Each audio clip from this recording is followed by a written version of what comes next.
Today we have Ron Friedman on the podcast. Dr. Friedman is an award-winning social psychologist who specializes in human motivation.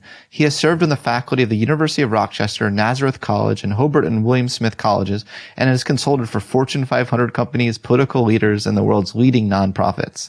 His books include The Best Place to Work, The Art and Science of Creating an Extraordinary Workplace, and most recently, Decoding Greatness, How the Best in the World Reverse Engineer Success. Dr. Friedman, it's so great to chat with you today. Pleasure to be here. Thanks for having me, Scott.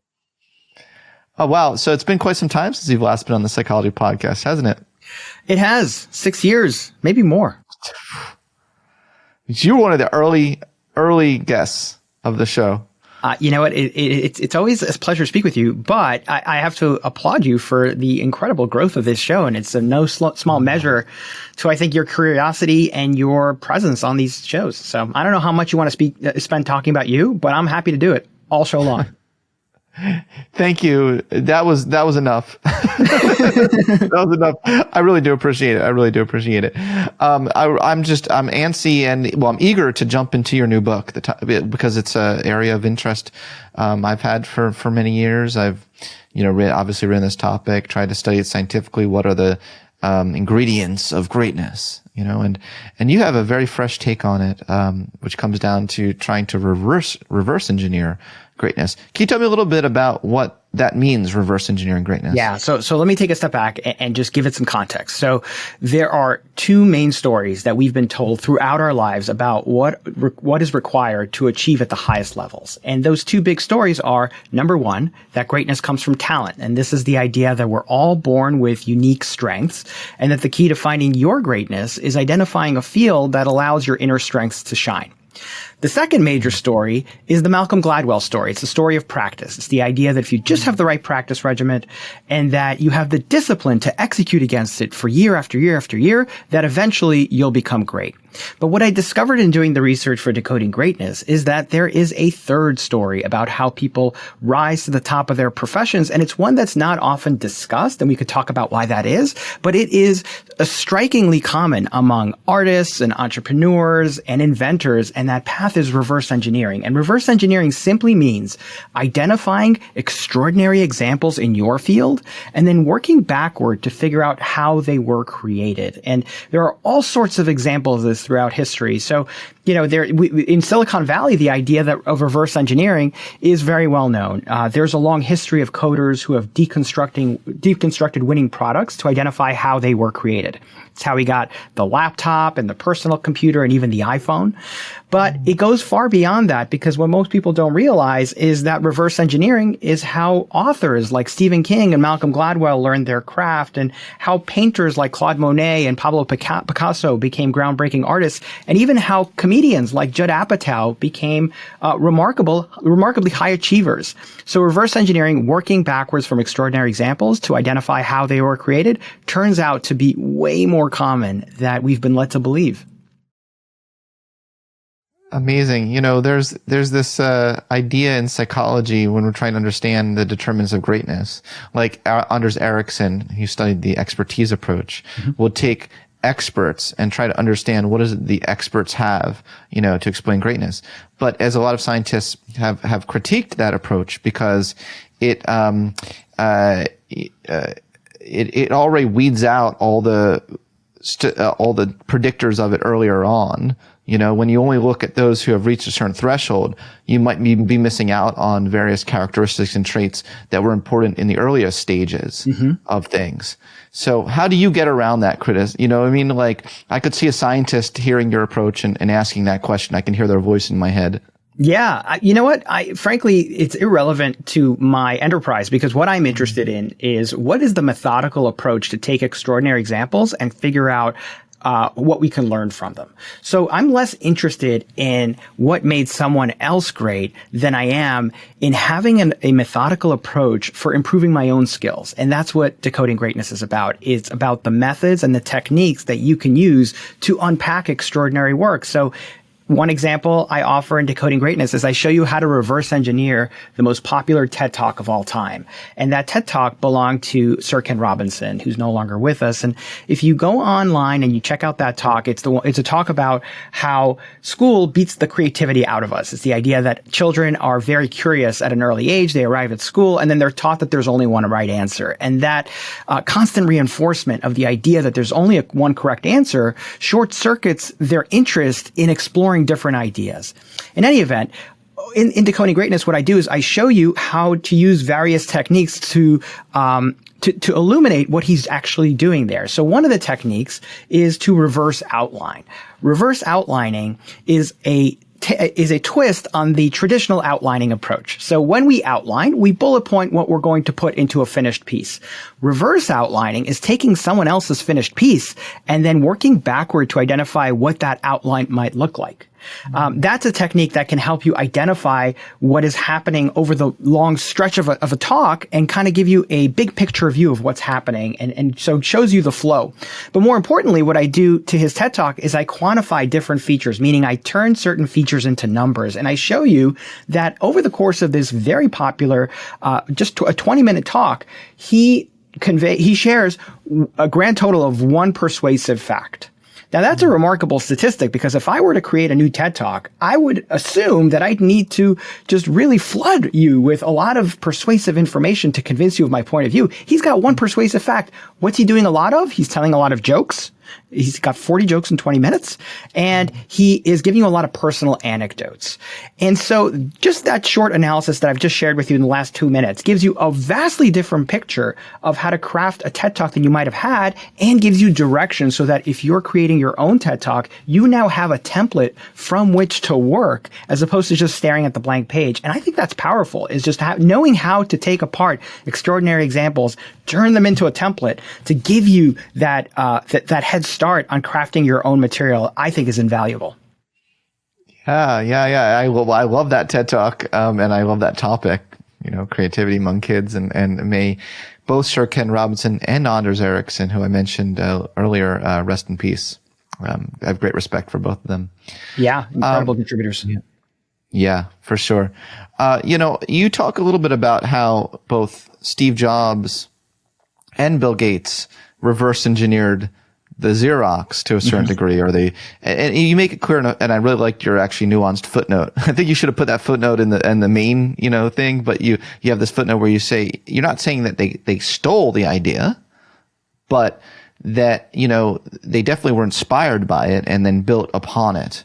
Can you tell that story a little bit? Yeah. First of all, I want to applaud you for reading the footnote. I usually will prefer footnotes. Let me tell you. I'm a nerd. I've been on, 50 to 100 podcasts now. I have a hard time with people reading the book, let alone the footnotes. So congratulations to you on doing the homework. So the story of Steve Jobs and Bill Gates is one that actually is the launching point for this book, because it's probably the best and most talked about example of reverse engineering in history. And it's the story of how the personal computer was developed. And many people assume that Microsoft made tremendous contributions, and so did Steve Jobs, and they did, but the idea of the personal computer did not emerge out of the ether. Back in the 1980s, if you wanted to use a computer, you had to use an arcane text-based language to input your instructions, known as syntax. And today, of course, that computers don't operate that way. Today, we can point and click, and that advance that allowed humans to point and click and use a visual display was called a graphic user interface. The graphic user interface was that big bridge that led computers to just explode all over the place, because now they were so easy to use. You could just convey your instructions using a mouse. That advancement was the contribution of Xerox in the form of a computer called the Xerox Alto. Now, most people have never heard of that computer, and it's because Xerox didn't think it had the potential to be a consumer product. They were trying to sell it into very large, very wealthy organizations at a price, an exorbitant price of over $100,000. And Steve Jobs and Bill Gates were both familiar with this idea, and they thought that Xerox was sitting on a gold mine, and was underutilizing this really critical idea. And so what they did was they saw that example of this underutilized technology, and then they reverse engineered it, meaning they didn't copy the code. They didn't purchase one and take it apart and then duplicate the machine. Rather, what they did was they looked at what it did to work backward to understand what might have been created. And then they took those insights into radically different directions. In the case of Microsoft, they looked to make computers affordable. In the case of Apple, they looked to make computers that were artistic and were easy to use and intuitive. And both made tremendous contributions. And if it wasn't for reverse engineering, there's a good chance we wouldn't be having this conversation right now over a computer. That's true. That's true.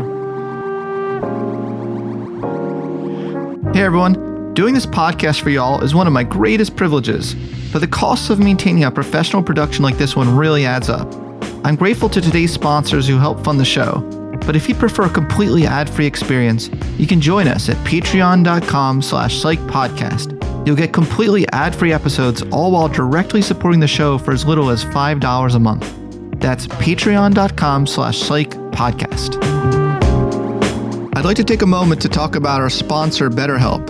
Is there something interfering with your happiness or preventing you from achieving your goals? For quite a lot of us right now during this coronavirus pandemic, we are struggling with our most fundamental basic needs, such as our needs for security, connection, and opportunities to master our work. I think all of us could use some therapy right now. I know I sure could, which is why I've really been enjoying working with a professional therapist at BetterHelp so I can realize the best version of myself even under the current circumstances.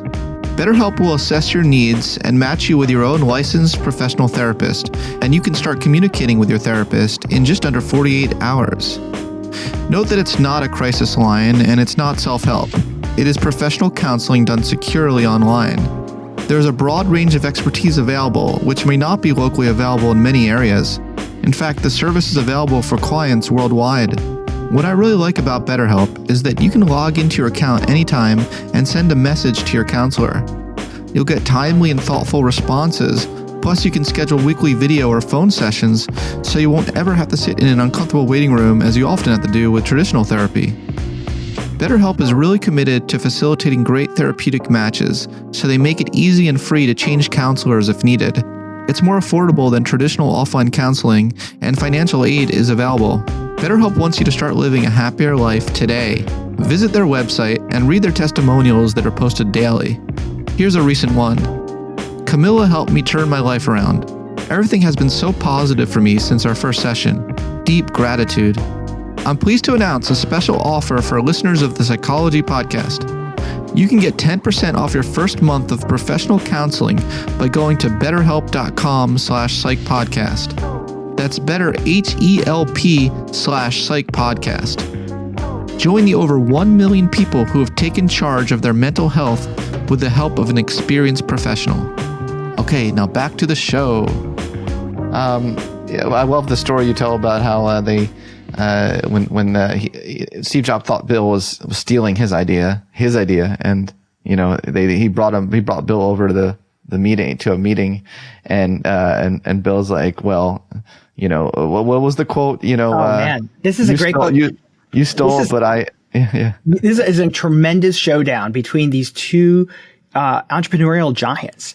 And Steve Jobs at the time, so I kind of glossed over this part. So Bill Gates was an Apple vendor at the time when he released, or when he announced Windows. Steve Jobs, who's about to release the Macintosh, finds out that that Bill Gates is about to release Windows and thinks that he has stolen it from Apple. What he didn't realize was that, in fact, Bill Gates knew about the Alto just as Steve Jobs did. And so Steve Jobs calls Bill Gates over to his office, tears into him. He says, "You're stealing from us." And Bill Gates coolly responds, "Well, Steve, there's more than one way to look at this. It's more like we both had this wealthy neighbor named Xerox, and I broke in to steal the television and found that you had already stolen it." And that was just a mic drop moment. And wow. This is just a small sliver of their ongoing saga, which I then describe in the introductory chapter of Decoding Greatness, where there are just constant battles between these two and more than one instance of reverse engineering leading to their greatest innovations. I sure wish There was a recording of that meeting. Right. Wow. Yeah. So let's just talk about some of these maybe counterintuitive ideas in your book, because you did notice some things that go against some of the standard canon of what determines greatness. You say in a majority of cases, copying or over-relying on established recipes is a losing strategy that rarely results in memorable outcomes. So how do you square that with the idea of the importance of reverse engineering? Because it seems like you're contradicting yourself on the surface, but obviously you're not.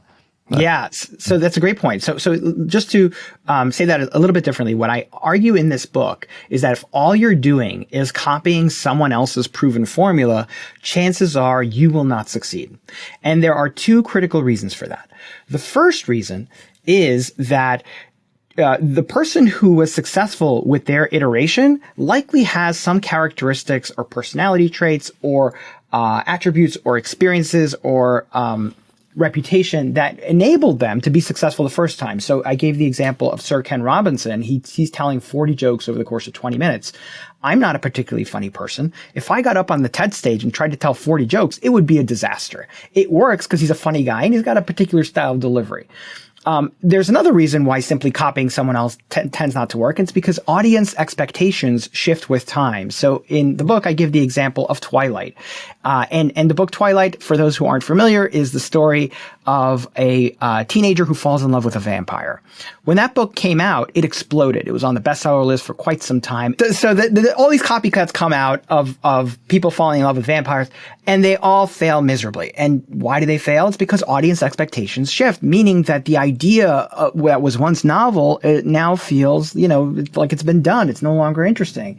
And so the key is to use reverse engineering to understand why something works, but then critically to evolve it just enough to make it your own thing. So I talked about Twilight and how that failed originally. Well, what was successful? What was the next iteration of that? It was Abraham Lincoln as a vampire hunter. That succeeded. Why? Because it was taking the idea of, chasing vampires and adding the level of history. So it's all about combining different elements. And that's what tends to be successful. We often, I think, conflate, and maybe this is something you want to get to, Scott. I feel like we conflate the idea of originality with creativity.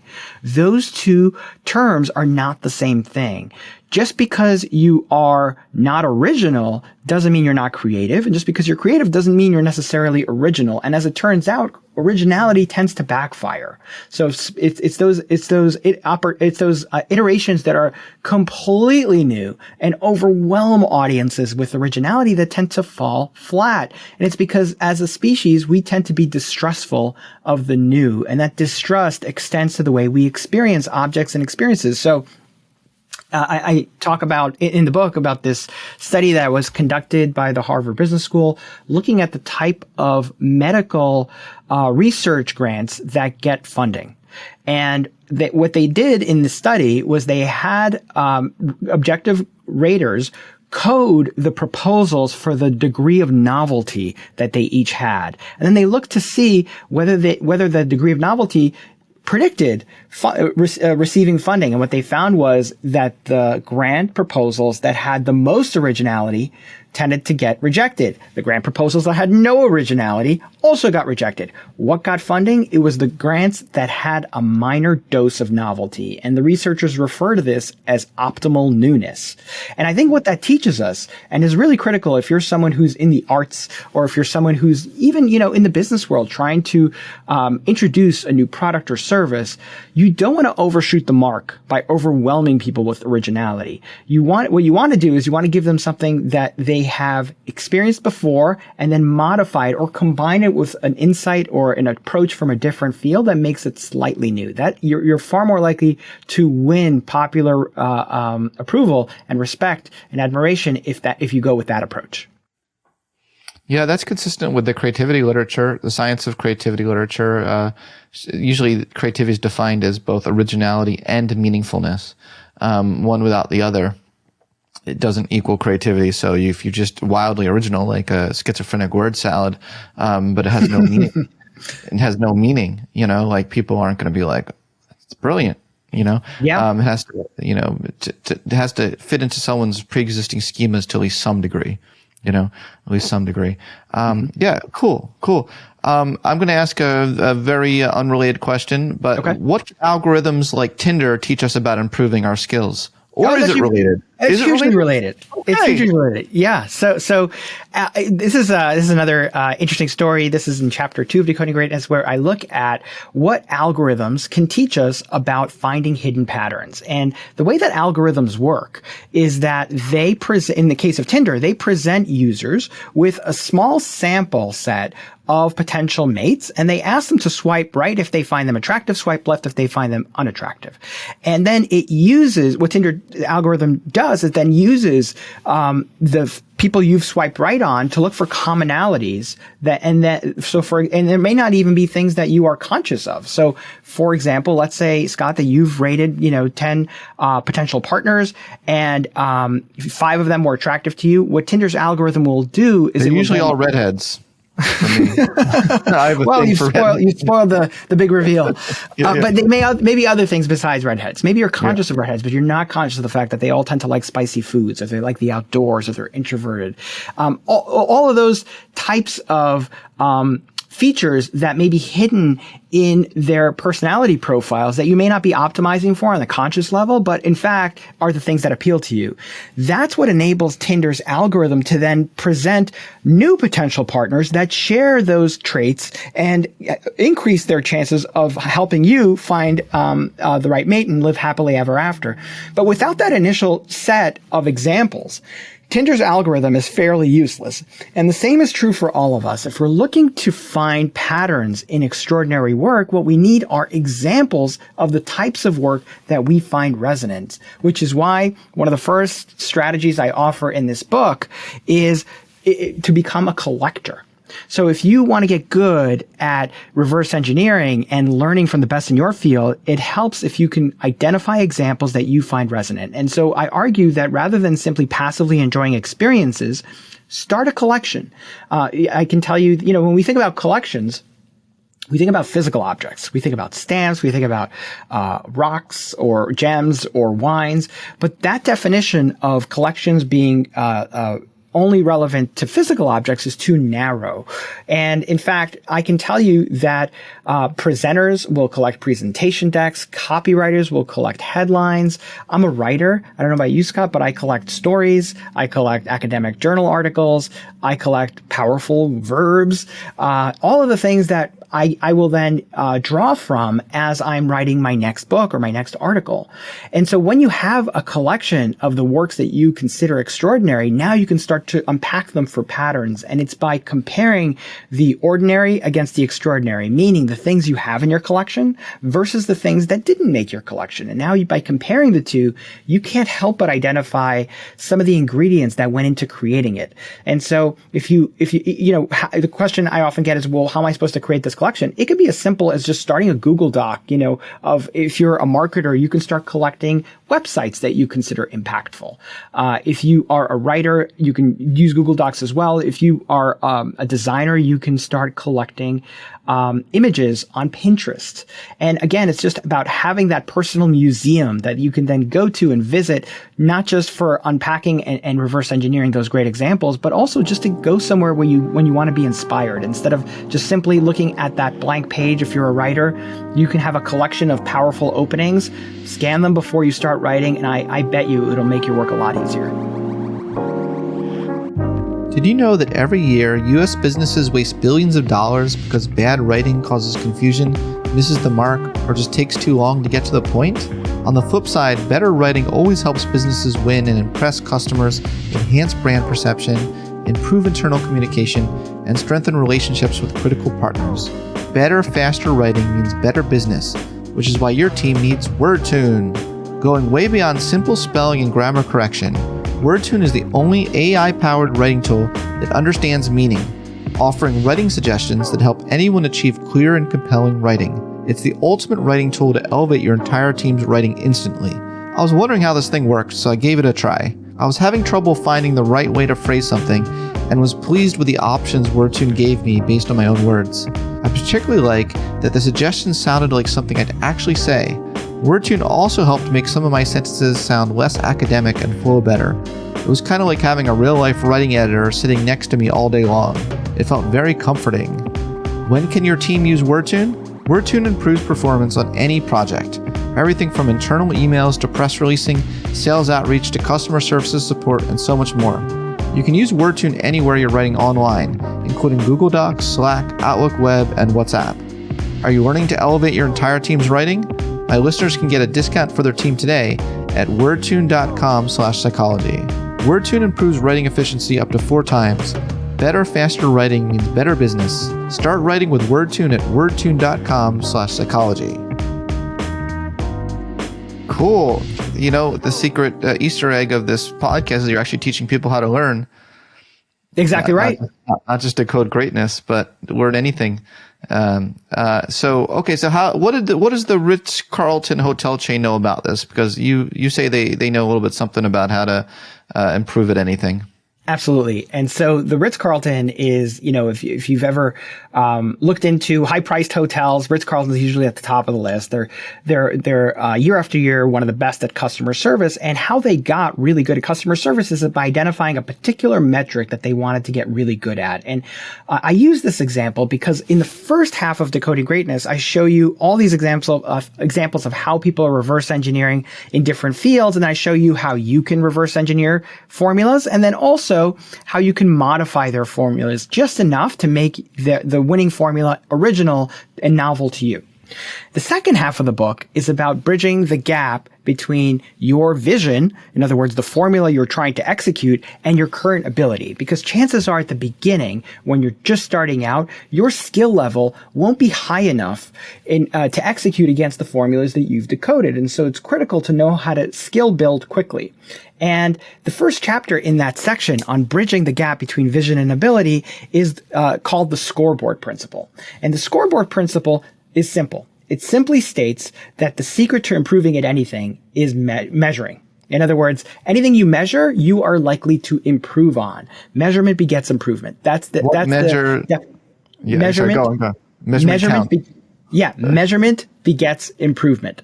That's what the Scoreboard Principle ultimately states. Measurement begets improvement. Anything you want to get at, start measuring.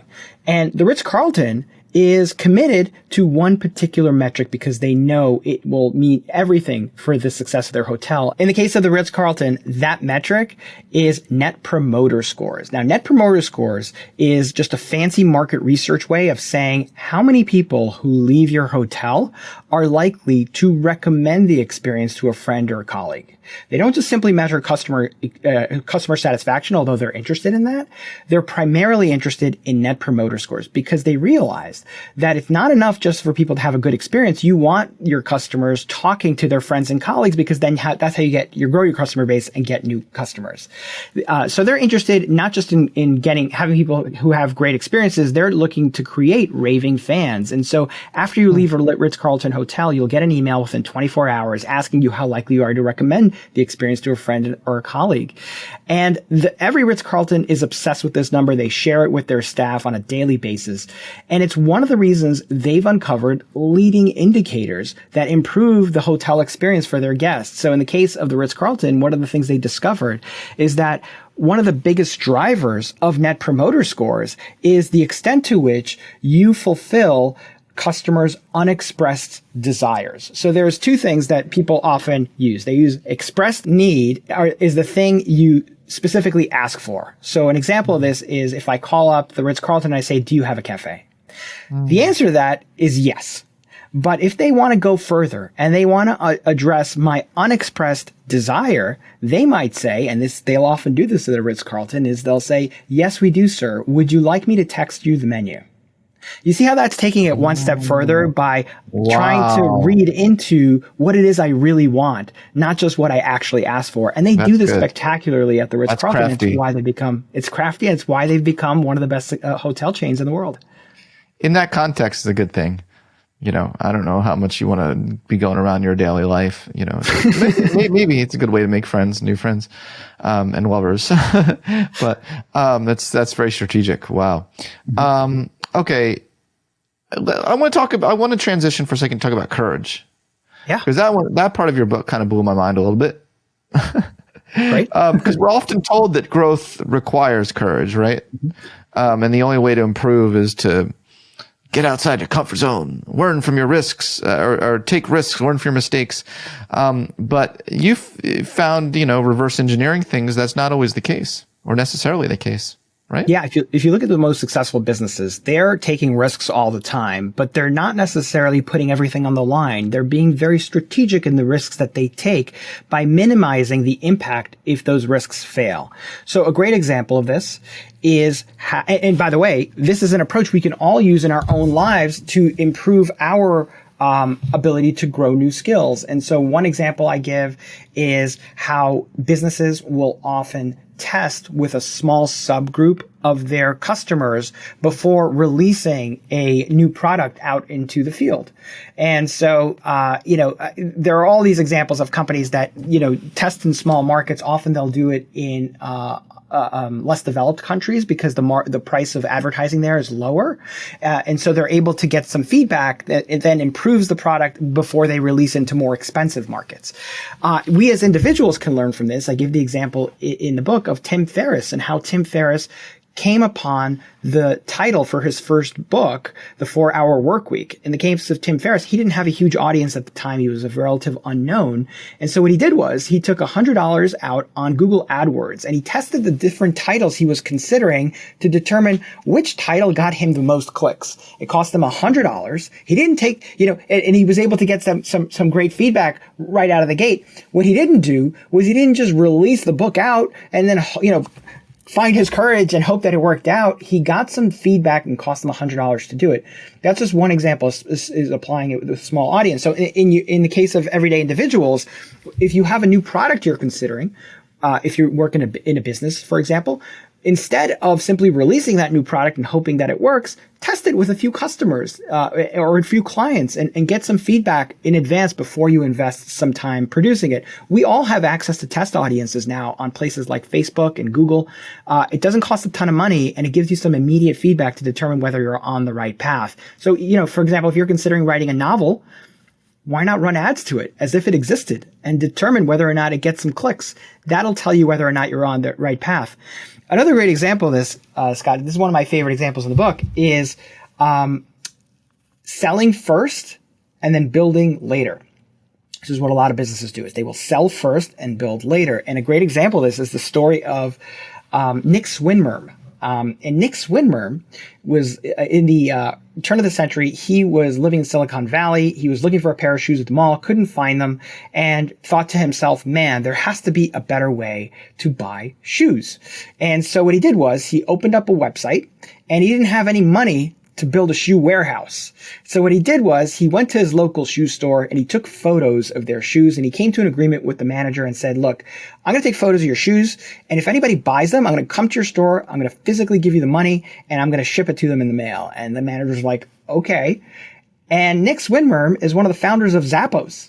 And it's a great example of how he did not, try to raise a tremendous amount of funds. He didn't find his courage and invest his life savings into a shoe warehouse. Instead, he was very strategic. He sold first and he built later. And again, that's an approach that any of us can use now on Kickstarter or places like that, where you can test out your ideas. Take big swings. Take lots of big swings, because that's how you're going to learn. But just don't put everything on the line. And if you are feeling hesitant because you don't have the courage, chances are you're not necessarily minimizing the risk involved. And that's a far better approach to success, is find ways of testing your ideas without putting everything on the line. Makes a lot of sense. Sometimes that takes courage, though. Sometimes that is courage, being able to withstand the feedback, in order to grow. It does take, I don't deny the importance of courage at all. What I don't think is true, and I think this is kind of like the thing that we've been led to believe, is like all it takes is more courage, or all it takes is perseverance. Like sometimes there's a limit to those things, and we're far better off optimizing by reducing the impact of having courage or taking risks than we are in just elevating our courage. I got you. Yeah, good point. Well, so in terms of how we learn, why is repetition, just the repetition model, not necessarily the way to go? You know what? Can I go back a second? Because I feel like there's one other thing I want to say about yeah. I feel like this is an important discussion. And, when we talk about courage, part of the reason why the impact of failing is so difficult to stomach is because we've overinvested in a particular aspect of our life. And so one of the things that businesses do, and this is another one of the strategies I discuss, is they have portfolio businesses. They have a wide array of products and services in different fields and industries. So if any one particular thing doesn't work out, they're okay because they've got a million other things. The same is true for all of us. If we put all our eggs in one basket, in the career basket, for example, and that one career thing doesn't work out, let's say you've invested 2 years in writing a novel and that novel isn't selling, that's disaster. But if you have a novel and you also have a consulting business and then you have a podcast on the side, then all of a sudden that novel that you've invested time in not working out is still painful, but it's not quite as devastating. And the same is true for human relationships. If you have 2 or 3 close friends and you get into a fight with one of them, or things aren't going well, you all of a sudden it's devastating. You feel like you need to do everything to fix that relationship. But if you have 10 close friends and one's not going well, you can give them the space to get back and maybe touch base with them after things have cooled off after a few months. I've had some interesting conversations with high school friends during the previous election. And fortunately, that election is now over and we can talk about other things and we're still friends. And that's totally fine. And I just feel like if they were my only friends in life, I would either have to change my worldview or I would just be really depressed for a while. But because I fortunately have a good network of people, it was okay to have those uncomfortable conversations, set them aside, and then come back to them. I love that. That makes a lot of sense. Cool. Thanks for further elaborating on that. Sure. Well, do you want to talk about that expertise idea, with the repetition? I think that a lot of people have this idea that the way to get better is just to practice, meaning repetition. Yeah. But I'm happy to talk about this. It's funny to say this to you because you've written about this extensively and quite well.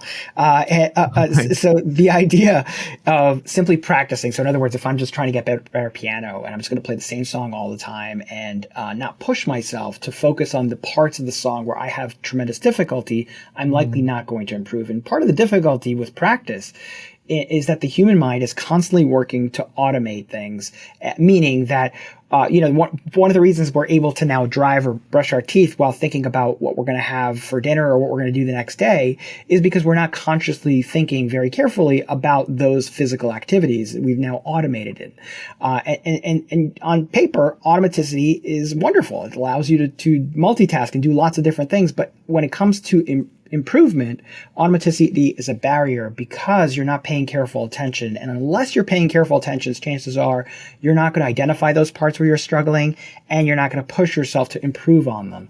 And so that's one example of how practice actually gets more difficult with time. And the solution comes to us from the work of Anders Ericsson, where he talks about deliberate practice as being one pathway to overcoming the challenges of automaticity, which involves identifying those parts where you're struggling and repeating just those parts, and also increasing the level of difficulty at times so that you're constantly stretching and forced to pay attention. I also give the example in the book about being strategic with your hobbies. One of the ways that you can improve is to identify a hobby that has overlapping skills with the primary work that you're trying to get good at. And so this is a form of cross-training. So athletes, for example, football players will often do practice martial arts in the off season because getting really quick hand movements will help them with their tackling and with their what's the word, Scott, when they blocking. That's right. Blocking. With their tackling and with their blocking. For professionals, if you're trying, for example, let's say you're a salesperson and you're trying to get really good and comfortable with the idea of being on the spot and presenting in front of large groups, that can be intimidating. But if you take up the hobby of karaoke singing, where you're also pushing yourself to be a little bit uncomfortable, that can actually help you be a better presenter when the time comes for you to present in front of a large group. And so the idea is to identify hobbies that make you better at your job and invest in those. And another great example of this, and you're probably familiar with this as well, which is that a lot of executives are now really interested in improv comedy. And it's not because there's suddenly I love captivated improv. with the idea of being funny, it's because they realize that there are a lot of overlapping skills. In order to be good at improv, you need to be really present, and you need to be a great listener, and you need to think on your feet. And those are the same skills necessary to become a better executive. And so again, when we think about improving, we often think about how we spend our time when we're at work, but we may be better off thinking about how we utilize our free time and our hobbies in order to ultimately reach our goals. Yeah, I love that. And I love improv. Yeah, I do. Tell me a little about the role of visualization, or visualizing success. Some people, think that they swear by that, but you found not only doesn't not work, but it might make you less likely to succeed. Is that right? That's right. That is correct. So. Oy vey's mirror. Oy vey's mirror, exactly. So I live in my imagination. Well, visualizing success can be fun in the moment, but what it won't do is it won't make success more likely. And there are all these great examples of celebrities who swear by visualizing success. So probably the most best known example is Jim Carrey, who wrote himself a check for $10 million when he was a struggling artist and a struggling actor. And as it turned out, just before that check was about to expire, he got the role in Dumb and Dumber that transformed his career. Another great example is Andreescu, who's Bianca Andreescu, a phenomenal tennis player who won the U.S. Open. She wrote herself a check for the prize money for the U.S. Open long before she succeeded. And she went on Good Morning America and made a statement along the lines of, "I believe we control reality with our minds." Now, that is a common sentiment online. And it's an appealing one. The idea that if you just, you get that vision board out and you start clipping images of where your life is going to be in 10 years, then you're going to get there. And I think there's some value to having goals, for sure. But the challenge with visualizing success is what the research says is it actually makes you less likely to succeed. And this is a study done at the UCLA where they took introductory psychology students and they divided them into 3 groups. And this was just before the midterm. Group 1 was asked to visualize themselves achieving a high score on the tests. That was the visualizing success condition. The second group was asked to visualize themselves studying for the test. And the third group was simply asked to report how often they studied before the exam. And what they found was that the group that visualized themselves succeeding and achieving a high score did worse than either of the 2 groups. The group that did best was the group that visualized themselves studying for the test. And that's because forcing yourself to identify when and where and how you're going to study leads you to front load some pretty critical decisions like where are you going to be? What books are you going to need? Where are you going to put your phone? All of the decisions that are required to study effectively. And when you front load those decisions, you're better prepared to actually execute against your goal. It's if-then thinking. And so the key takeaway here is that if you want to get better, visualization can help, but far better to visualize yourself doing the actual activities necessary to succeed rather than simply visualizing the outcome. So visualize process, not outcome. And it can work in anything. It can work in public speaking. It can work with studying for a test. It can work for a job interview. Visualize the process. Yeah, that's really good advice. That's actually really good advice. When I was very young, I used to just daydream about being an NBA star, and that didn't lead to that. Also didn't help that Kobe Bryant was on our basketball team. What do you mean, your high school team? And middle school. Yeah. No kidding. Yeah. No kidding. Wow. No, Warmer in high school and Balkenwood Middle School. So that didn't help, maybe no amount of visualizing process either would have gotten me to beat him on the court. But anyway, I want to just circle back to like the very beginning question I asked you, because I do feel like it's the elephant in the room with this discussion, and that's the role of talent. I noticed you didn't have a chapter on like decoding greatness. I noticed that talent really, really matters, because the thing is, the talent gets weeded out at that stage, and no longer is that the predictor of things. So how do you know that by decoding greatness, by looking at those who are great? This is the same criticism that's been, leveled against Anders' work, and I think rightfully so.